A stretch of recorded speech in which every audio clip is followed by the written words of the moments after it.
Magandang araw mga kamaksis, narito na naman po ang inyong lingkod, Paring Isko. At simula na nga ng Season 11 ng ating Axie Infinity Origins, no? So tara, tingnan natin.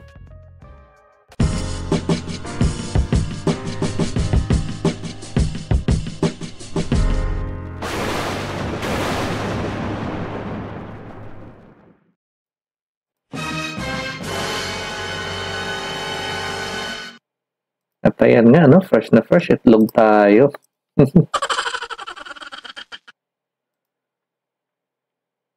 Lagyan muna natin ng music. Yun. At tamang-tamang suit natin ngayon, no?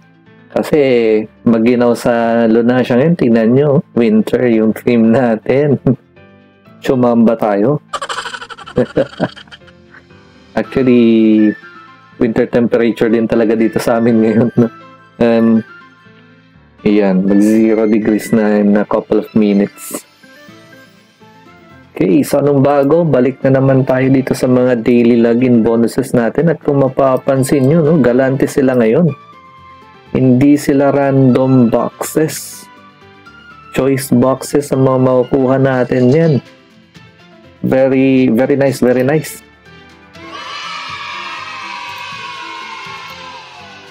So, kuhanin natin sila. Tingnan natin ano pang mga libre natin dito. Uy, meron na kaagad tayo. What a nice. Yahoo!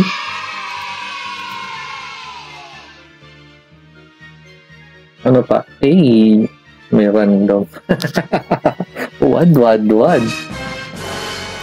Binigyan tayo ng random.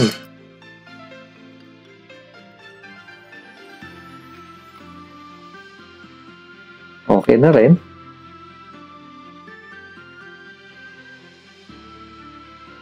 Okay, so kailangan natin mag-craft.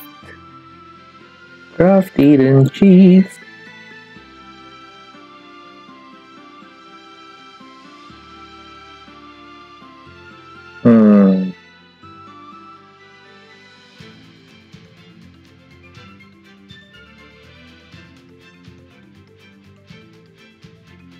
Ayan. Sipangga muna tayo ngayon. Kuripot tayo, paubos ng paubos eh. Okay.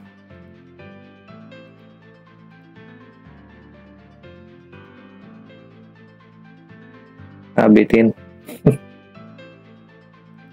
Dito muna tayo mag-craft. Kasi hindi madidisenchant yun, eh, no? Okay, tapos i-disenchant natin ang ating Season 10 Runes and Charms. Lahatan na yan. 3,000. Wow!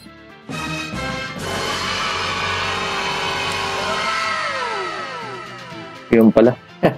Tagal kong hindi gumagawa ng mga video, no? Kalimutan ko na yung mga hotkeys ko.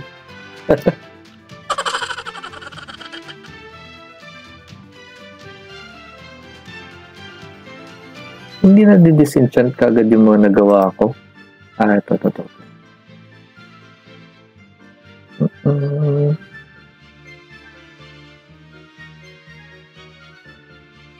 Disenchant din kagad yan.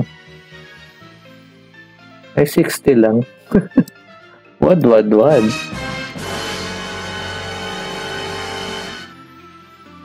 Anyway.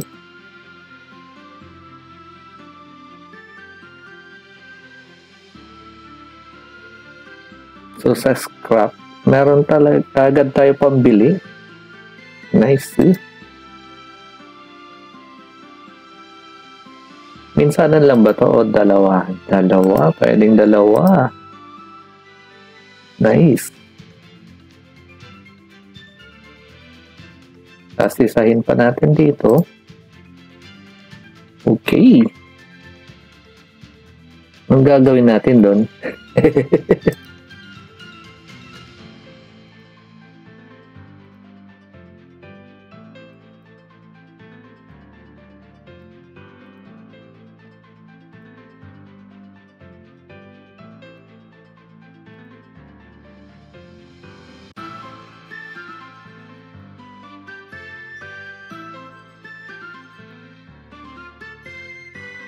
Ngayon, ang tanong, paano yung sinasabi nilang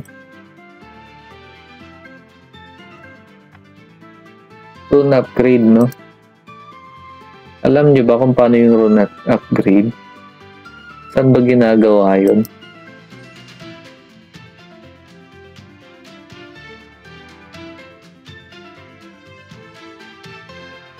Hindi siya sa crafting. Sa collections kaya.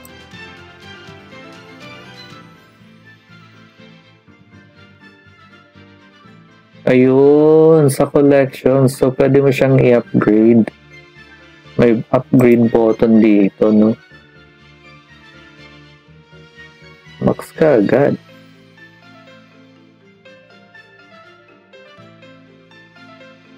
Dalawang level 2 way of aquatic. Nice.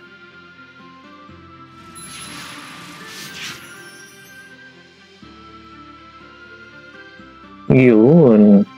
Pwede na bang i-upgrade ka agad to? Hindi pa. Okay.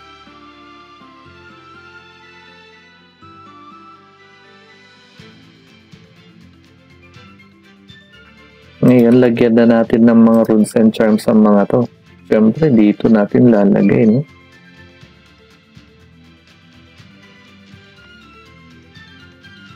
Creme de la creme natin tong si Spikey.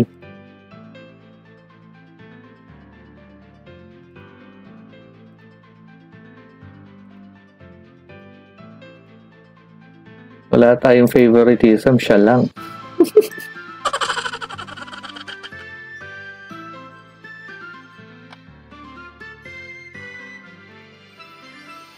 Siyempre, ito, yaman rin lang at meron na tayong ganyan. Lagyan na natin dyan, no?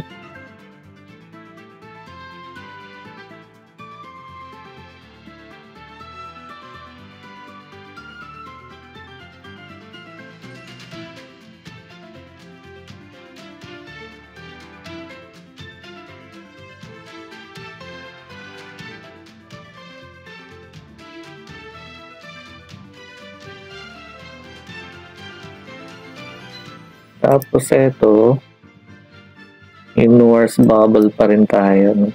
Bubble shield yan. Bubble shield.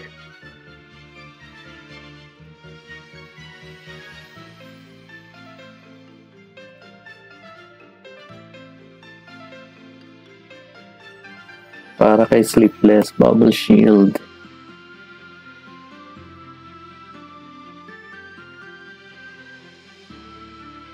Okay, panat ka agad. Sure win tayo dito. Kasi bot tong unang dalawang kalaban eh. Pag natalo tayo, bukalot.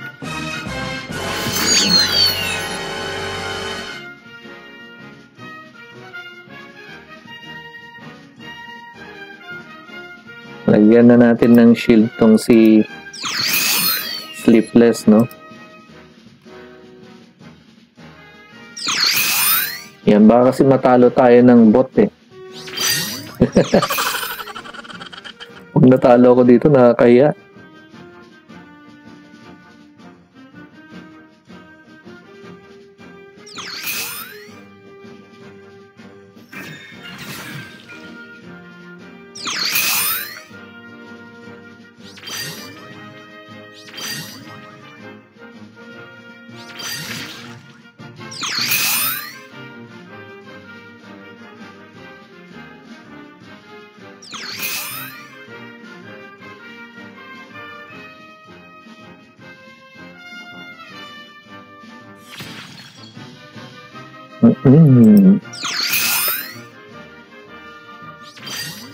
Next turn ko for energy.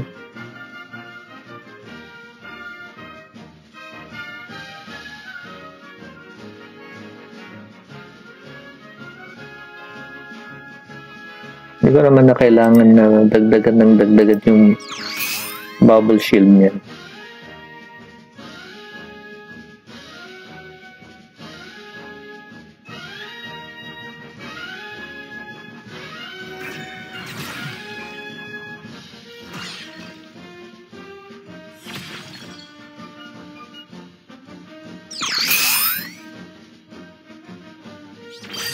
Oh, pinatulog tayo ng one turn. Tapos, ginising tayo. Ba talaga pag bot? Sana bot na lang lagi kalaban, no?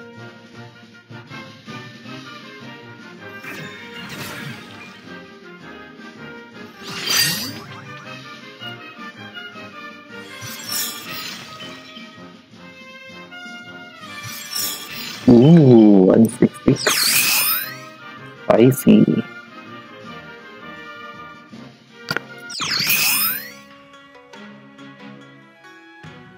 May shield siya, kailangan palambutin.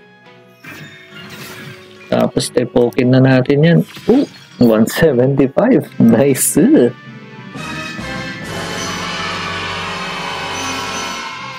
Okay, may libre na naman tayo. Kunin natin yan, syempre.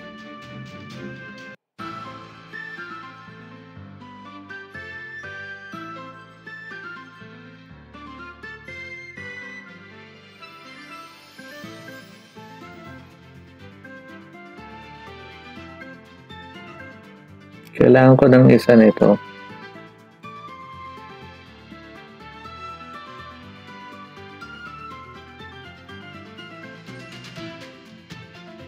Yan. Ito naman lagyan natin.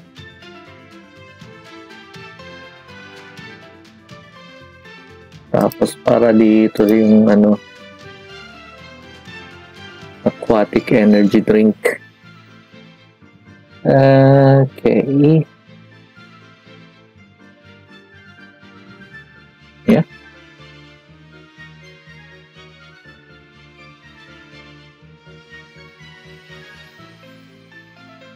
Starter kit ulit. Tara ulit.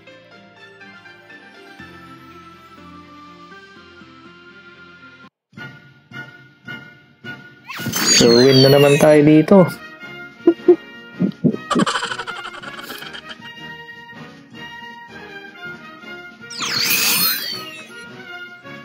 Iba talaga aura natin, no? Pagka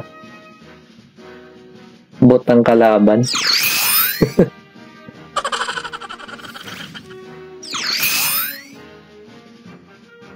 Sarap nung walang katakot-takot.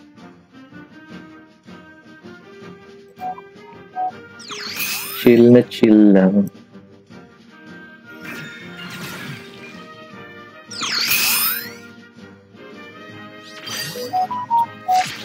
Problema natin dito mamaya.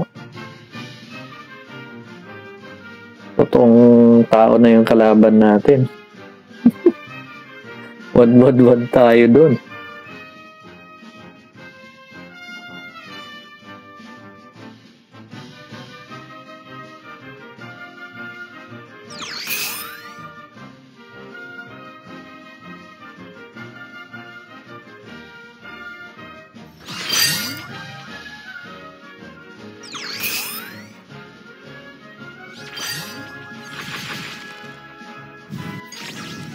For bubbles na to, kaya ko siya nilagyan nung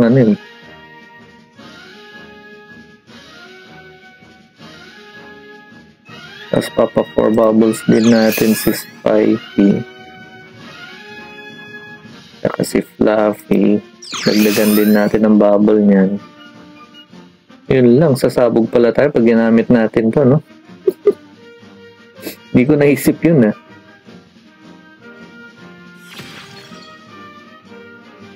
Eh di wow.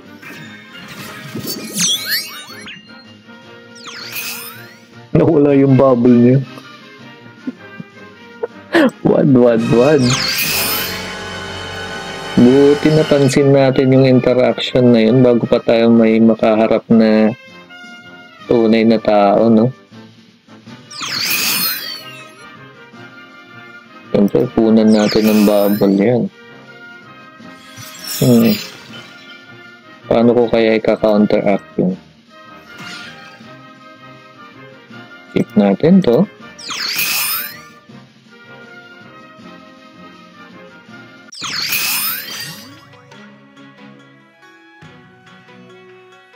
Yun. Bebo. Patay. Uy. Choice box ulit.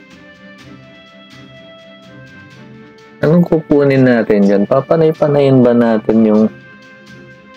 Hindi, save na lang muna natin to, no? Just in case.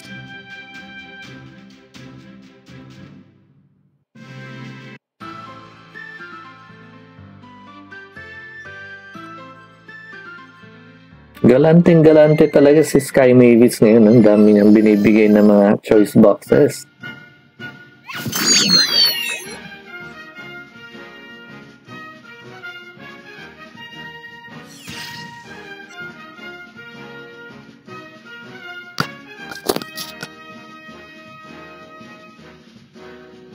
Okay, so ibaba yung aksi ng kalaban natin. So, back to front tayo nito.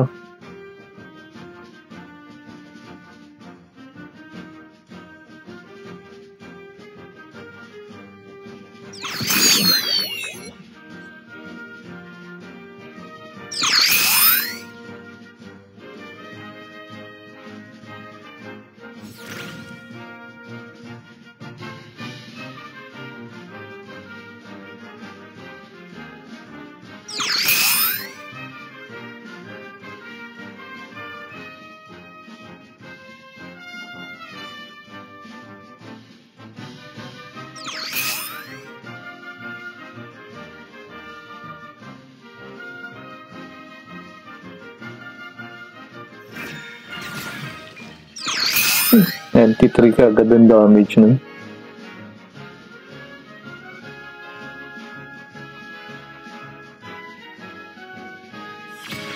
Ooh.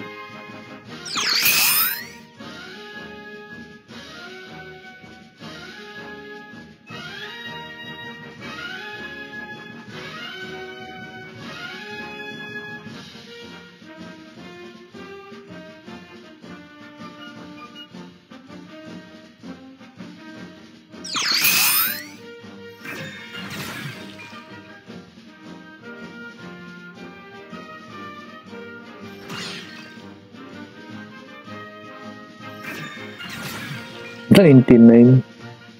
Taray. Kaso sayang, dito ko sana gagamitin eh. Wala lang tayong pamatay. May pamatay tayo kay Baba kanina. Dito ko sa midline niya nagagamitin sana. Ay, ayaw na niyang mag-aksi. Gusto natin yan.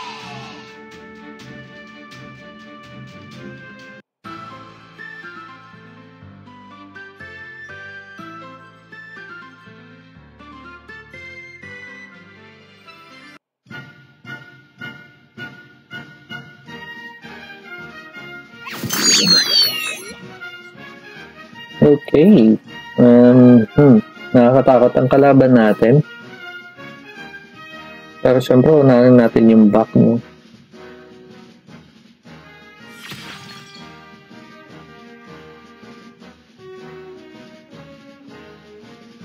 Takot ko lang sa fragile. Pampalambot ng bulalo yun eh.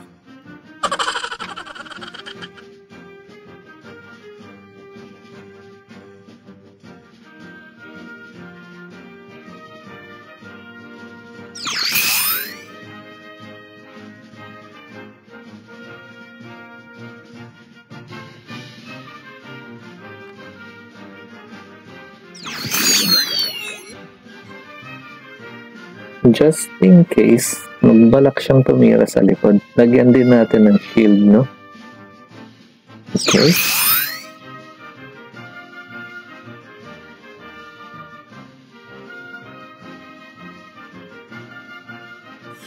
Ayun na nga. I very wet you, my friend. Sa Tagalog, basang-basa kita.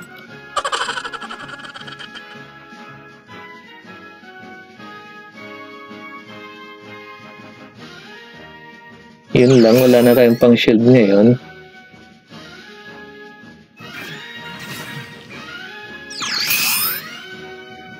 Pwede na naman siyang umatake. Pwede umatake kanina sa kanila. Yung kulot din niya. Dalawang kulot pala niya, no? Sinong kulot niya yung matake kanina? Okay, yung harapan. So, yung back ang walang ano ngayon.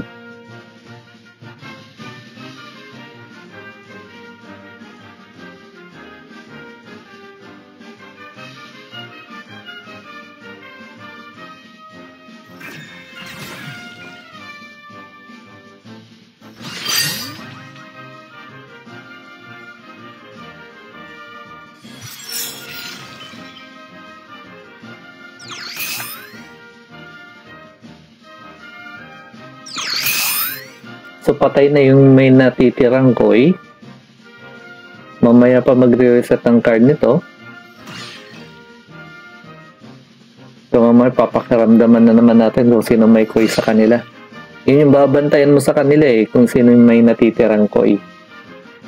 Kung sino may natitirang koi, yun yung unahin nating patayin.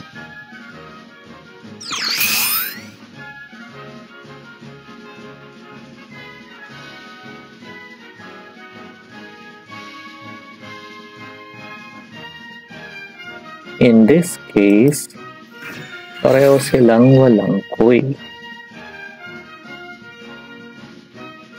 Oops. Oops.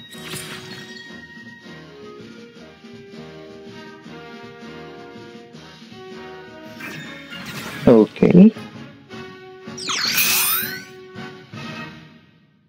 Mukhang panalo na to. Panalo na to mga Kamaxis, no?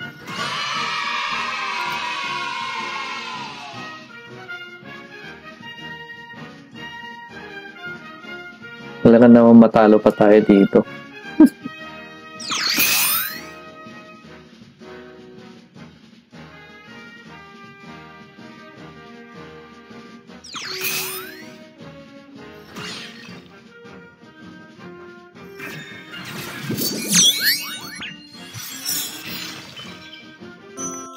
Yahoo! Wala nang pinapamigay na box.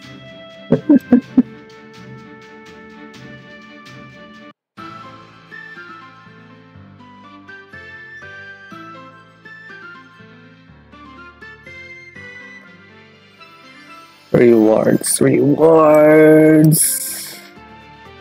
Dito pala yung first time rewards.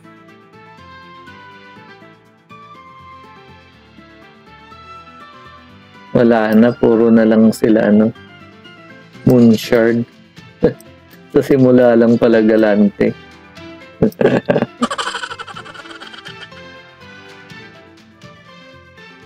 Okay, no problem. Tuloy ang pagharabas.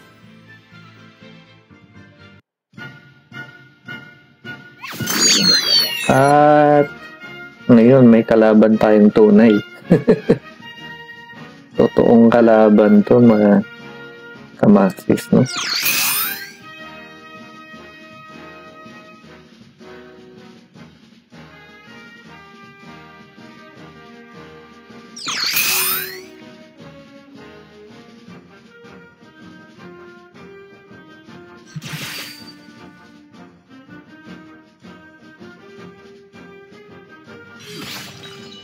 Ano ba dapat natin inuuna?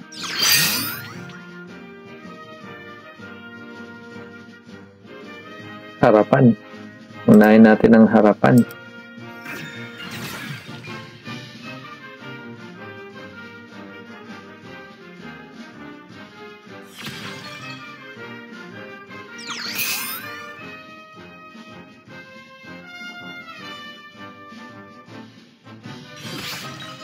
Lakas bigla ng Jinx, no?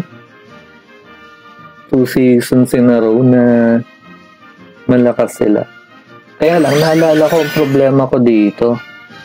Kasi nagsimula rin akong Jinx user, Ang problema ko dito, magastos din ang runes and charms nila.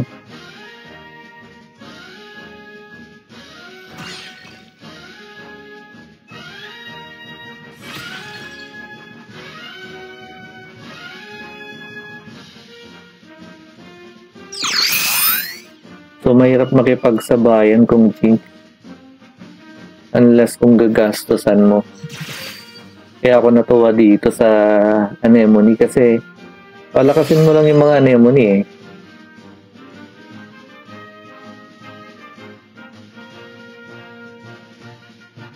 Inoranda ba tayo? Hindi. Yung Inkling niya merong Black Sage. Loko-loko yun ah.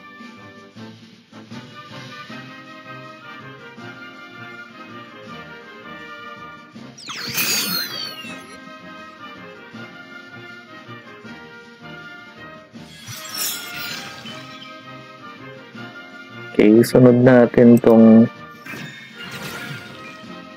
may Cottontail, no? Ngayon natin gamitan niya tayo ng Cottontail eh. Hopefully, wala tayong gaano mabunot na Jinx next turn. At maging sapat yung cards natin para patayin to. For energy turn naman siya eh. Ang problema lang kung saksakan tayo ng Jinx ni Balasador eh. Uy, tinanggalan na naman tayo ng bubbles oh.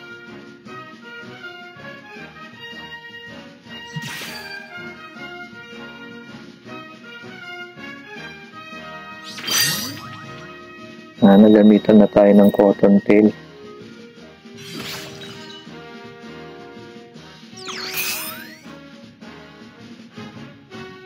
Kung ganon, parang mas magandang sa harap tayo dumaan.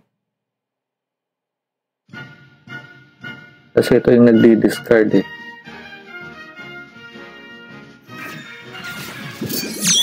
Sana hindi natin pagsisihan yung ginawa natin.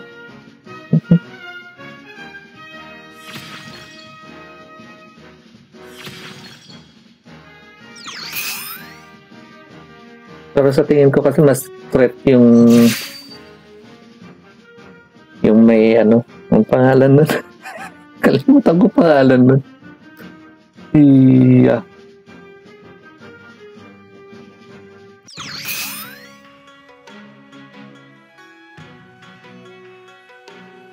Kalimutan ko pangalan niya. Anyway, panalo na kasi maganda yung bunot natin.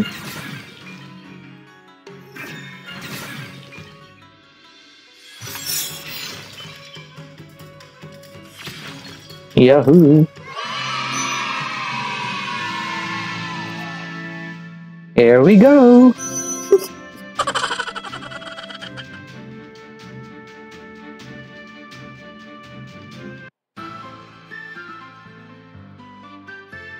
Alright, hanggang dyan muna papakita natin, no?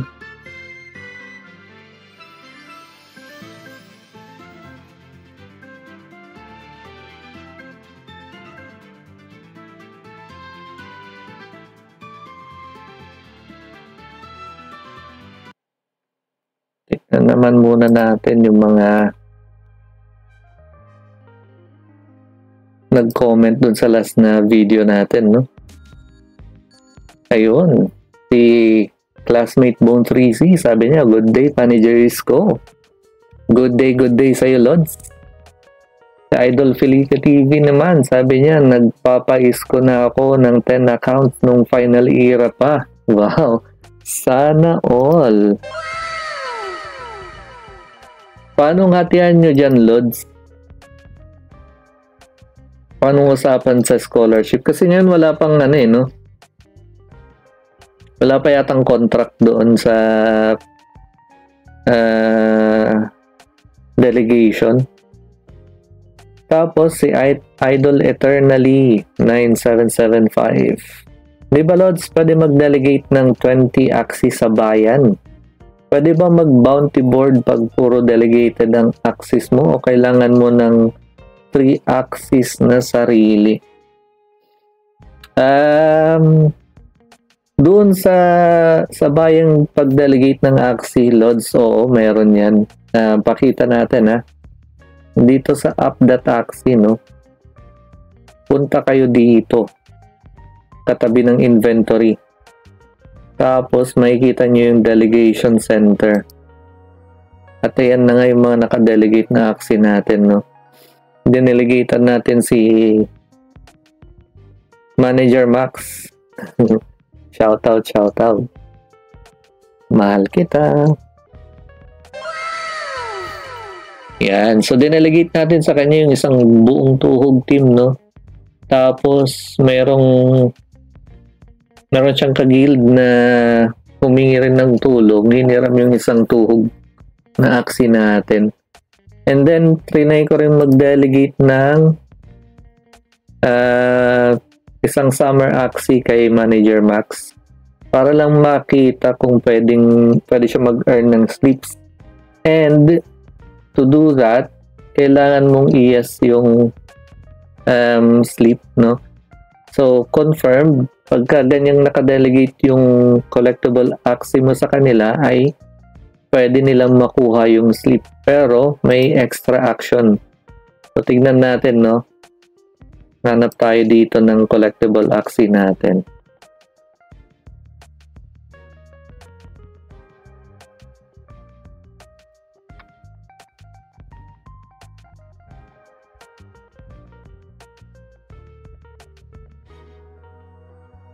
Huwag yung Japanese.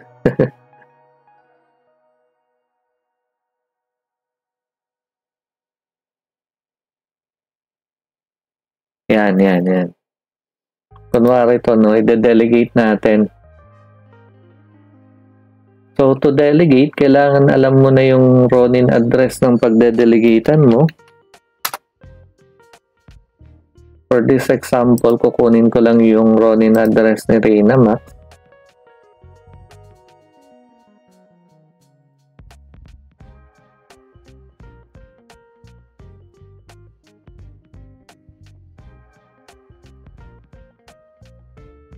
So, click mo yung delegate. Lagay mo yung address niya dito. Confirm mo na siya yan. And then, ito yung additional na step na sinasabi ko, no? Allow delegate to earn slips from selected collectible axes. No? So, if you click this, then, every time na mag-ATS blessing siya, makukuha niya yung slips from this collectible axis. So, for this example, summer axis siya, makakuha siya ng isang slip, no? And then, i-grant permission mo lang and then that's it. Pero kung hindi mo i-okay yung part na yon, sa'yo pa rin mapupunta yung slips. Right.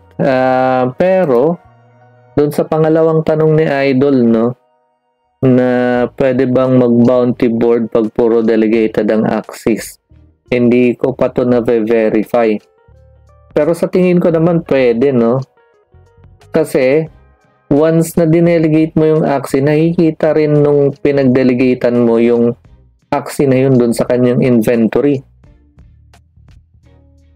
So, theoretically, para sa akin, dapat may makuha siyang, pwede siyang mag-bounty board using your delegated axis. Kasi nga, nakakuha nga siya ng slips pagka in-okay mo sa iyo, no? So, yun. Maraming salamat sa mga nag-comment at mga nag-like. At sa mga hindi pa naka-subscribe dyan, baka naman. Maraming salamat sa mga manonood. Paalam!